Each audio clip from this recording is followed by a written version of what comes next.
একটা জিনিস খুব ভালোভাবে খেয়াল করবেন, বিশ্বের যে প্রান্তে যেখানেই যুদ্ধ বিগ্রহ লেগে আছে সেখানেই কোনো না কোনোভাবে আমেরিকা এই যুদ্ধটার সাথে জড়িত আছে, কিংবা আমেরিকা পেছন থেকে এই যুদ্ধটাকে লড়া দিতেছে। রাশিয়া ইউক্রেন যুদ্ধ, সেখানে আমেরিকা প্রত্যক্ষভাবে ইউক্রেনকে সাহায্য করতেছে, সেটা হচ্ছে অর্থনৈতিক দিক দিয়ে কিংবা সেটা হচ্ছে সামরিক দিক দিয়ে। ইসরায়েল পুরো মধ্যপ্রাচ্যে যে সহিংসতা চালাচ্ছে তার পেছনে, ইসরায়েলের পেছনে যে মানব দেওয়ালটার সবচেয়ে বড় অবদান রাখছে সেটা হচ্ছে ইউএসএ। ভারত পাকিস্তান যুদ্ধ চলতেছে, সে যুদ্ধে কিন্তু মধ্যস্থার একটা হাত রাখছে কিন্তু এই ইউএসএ।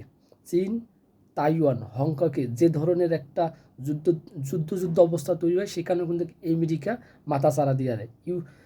দক্ষিণ কোরিয়া, উত্তর কোরিয়ার মাঝেও একটা কিন্তু মাঝে মাঝে উত্তেজনা তৈরি হয়, সেখানেও কিন্তু আমেরিকার প্রভাব দেখা যায়। অর্থাৎ আপনি দেখবেন একটা জিনিস খেয়াল করে যে সব জায়গায় কিন্তু আমেরিকা কোনো না কোনোভাবে তার হাত রয়েছে, এবং আমেরিকা দীর্ঘদিন থেকে কিন্তু তাদের একটা যুদ্ধের ইতিহাস রয়েছে।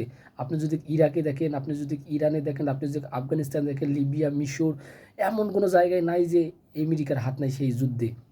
এই আমেরিকাই কিন্তু পৃথিবীর ধ্বংসলীলায় হয়তো বা পরবর্তীতে সবচেয়ে বড় ভূমিকা রাখবে।